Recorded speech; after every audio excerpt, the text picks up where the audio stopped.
प्राथमिकता के साथ आया हूं कि धारा 370 हटाने में 1 सेकंड भी देरी नहीं करनी चाहिए।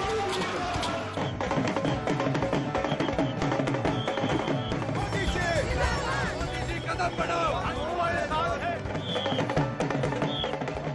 After the abrogation of Article 370 and 35A almost 5 years ago, there's a great deal of curiosity about how the Kashmir Valley in particular will vote in the upcoming Lok Sabha elections. There's a lot at stake for all the parties in the fray in Jammu and Kashmir. To begin with, the election is a barometer to gauge what the people of the state, currently a union territory, feel about the abrogation. Will the turnouts, especially in the valley, be better than they were the last time when they averaged only around 18%? Jammu had recorded high turnouts, but in the predominantly Muslim valley, while the turnouts in the assembly polls are quite impressive, the case has been the opposite when it comes to Lok Sabha elections. There's also the question of statehood for Jammu and Kashmir and the holding of assembly elections, with a deadline for the latter recommended by the Supreme Court until September.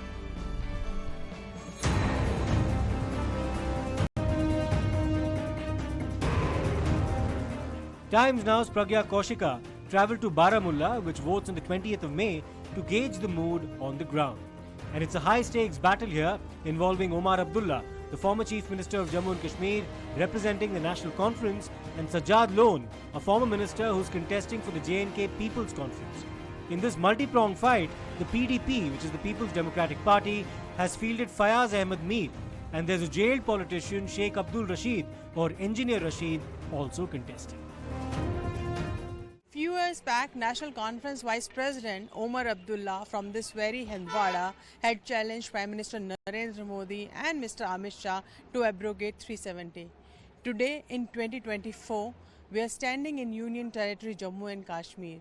Now, Article 370 is abrogated and the people are witnessing this new Kashmir. Whether the sentiment is echoed on the ground or not, today in elections, National Conference has done an alliance with Congress. Each would be contesting 3 seats, while Baramulla, Anantnag, Rajouri and Srinagar will be contested by National Conference. Jammu, Udhampur and Ladakh will be and in fact contested by Congress. Now Gupkar alliance is no longer valid in the state according to both the parties. But we are yet to see how this abrogation of Article 370 unfolds in this election. This is the first major election after abrogation of 370. What has changed? This is a very crucial time, and many trends that will come out of this election will decide the future of this region. The Baramulla Lok Sabha constituency comprises 18 assembly segments from 4 districts: Kupwara, Baramulla, Bandipora and Budgam.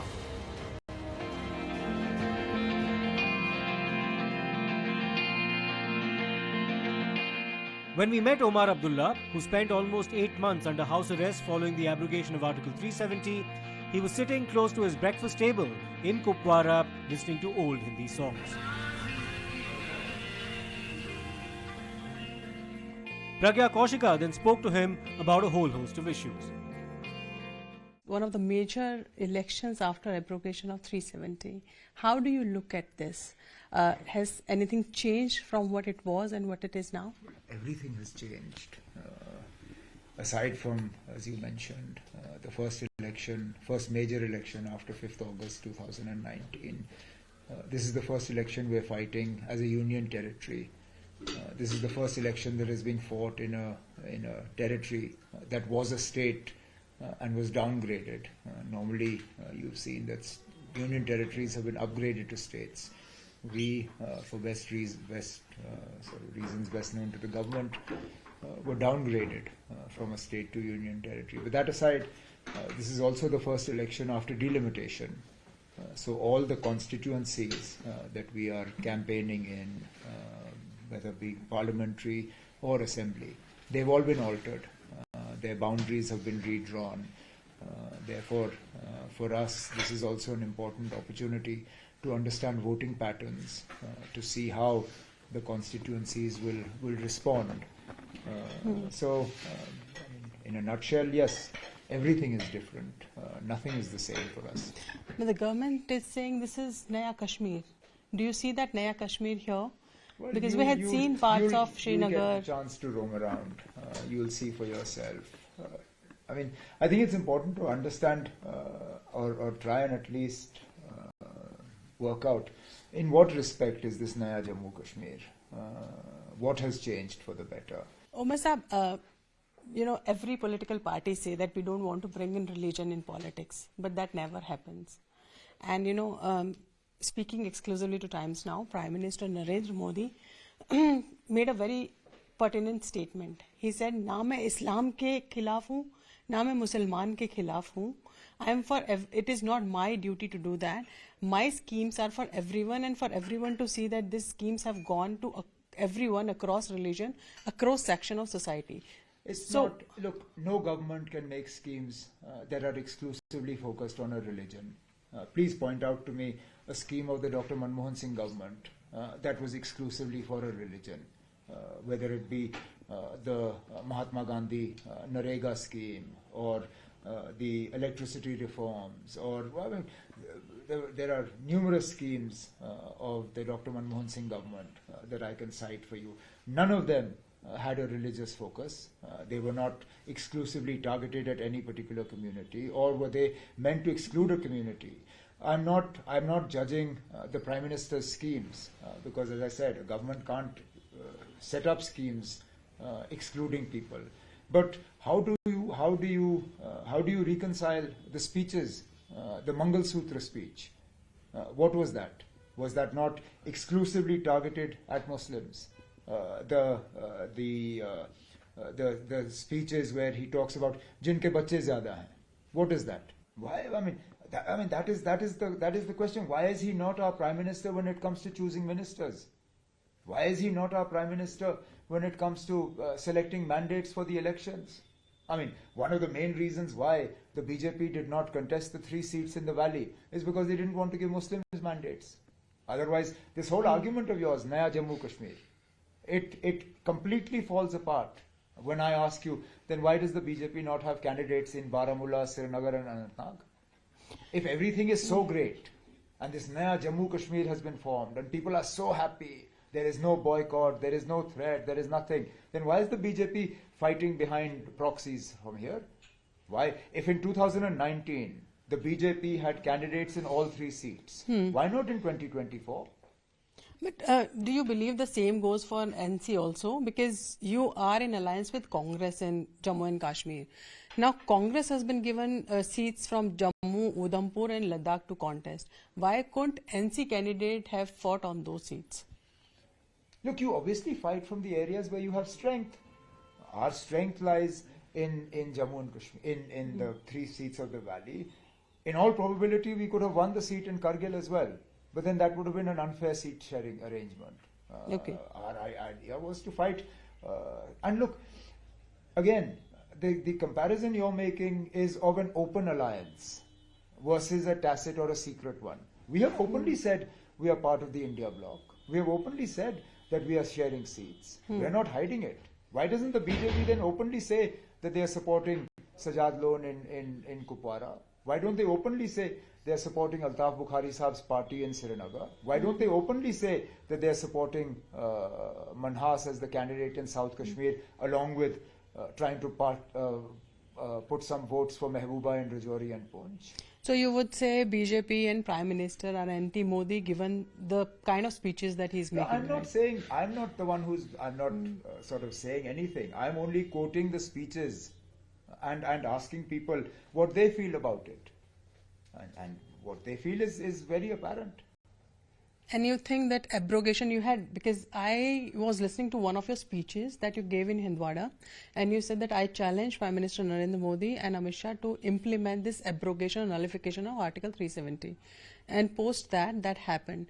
But do you see that the impact of it is seen on the ground? What impact is seen? Adverse or pro, whatever you are feeling right now. I don't see any advantage that has come to the people of Jammu and Kashmir because of what happened on the 5th of August 2019. None. No investment, no improvement in governance, no new jobs. What has changed for the better for the people of Jammu and Kashmir? And again, I'll come back to that point repeatedly. If 5th August 2019 improved the lives of the people of Jammu and Kashmir, why is the BJP not fighting the 3 seats in Kashmir? Why? Let them answer that question. If everything has got better, why?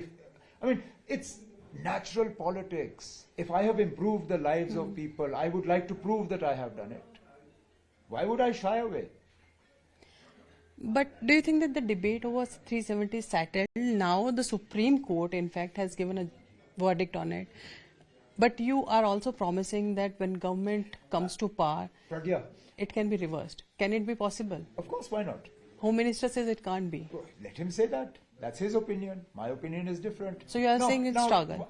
Again, very conveniently, you choose to cite this judgment of the Supreme Court. What about the 3 previous judgments, where the Supreme Court found in favor of 370? Why did you not stop your anti-370 campaign then? Well, this is election time, and behind me, as you can see, Mr. Omar Abdullah is speaking to the cadre. What line to take, what narrative should go out in the voters is being decided here. He will go from here to Kupwara, which is also part of Baramulla Lok Sabha constituency, from where he is contesting as National Conference candidate this time. He will be addressing 2 sabhas and also a short roadshow that he has planned before culminating his campaign for the day. This is how his day looks like right now. These are very interesting elections and will trail him throughout the campaign.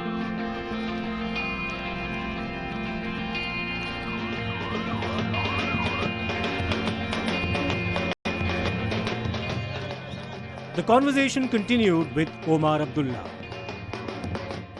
A lot of love and welcome you are getting from here, Kalarush. This is one of the important segment in your constituency as well. Very close to Pakistan, Mr. Abdullah. How are you feeling right now? It's very humbling and also very encouraging to have this sort of response from the voters and from my party colleagues.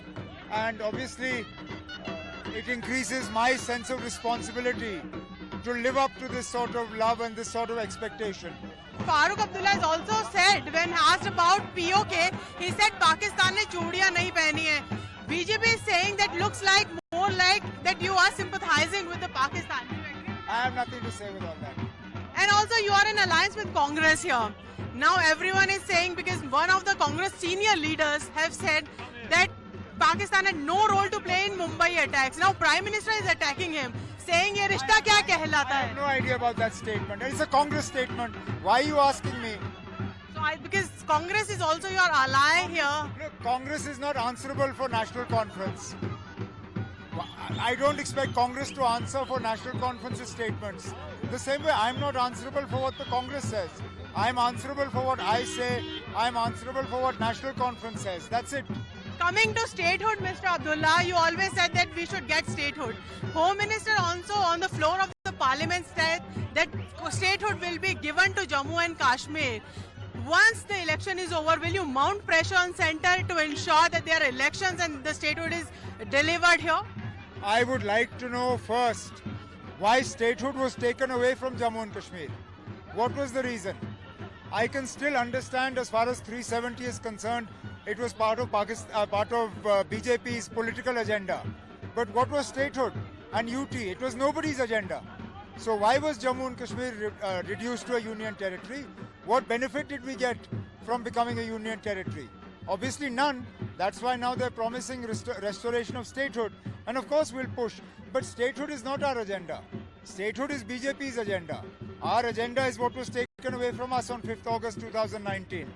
How do you see your opponent, Mr. Sajjad Lone? He has been continuously attacking you, calling you as a Neta who has always been outside Jammu and Kashmir, and also, a tag on you of dynasty politics. How do you counter that? I don't waste my time with anything that Sajjad Lone says about me. So, but a tag of dynasty politics that has been played here, Prime Minister's time and again said that 2 families ruled Jammu and Kashmir. Sorry, what's the tag? The Two parties ruled Jammu and Kashmir, two families. In fact, this is dynasty politics. And that's a problem for who? Who is that a problem for? So basically, BJP is saying that this is why, the situation that was never a normalcy, that never brought in Jammu and Kashmir because of the family. That's my answer. You see normalcy here, absolutely normalcy prevailing here? I don't see absolute normalcy. Where is absolute normalcy? The government itself says that the situation is not normal. I was hoping you would answer my question when I talked to you about one nation, one election. What did the government say? They said we require additional security forces because Jammu and Kashmir is not normal. The National Conference had fielded Mohammad Akbar Lone in 2019 from Baramulla, and he had won by a margin of over 30,000 votes in a constituency that had witnessed the highest turnout among seats in the valley, almost 39%. We also had an opportunity to speak to Omar Abdullah's sons, Zahir and Zamir, who were campaigning for their father. Continue campaigning with your father. Would you do that? And do you get enough of family time when you're campaigning? Well, campaigning with our father is also family time, because when you're working in law, you don't really get to spend much time with your family either. So you enjoy this life more, a better life than being a lawyer? No, it's two dual lives. Like, being in law has its own perks and its own advantages, its own disadvantages as well.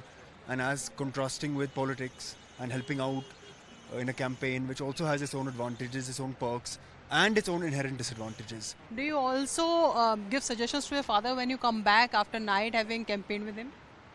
Do you also understand, there might be some suggestions that he can take from you? Look, you can't give the master league political advice.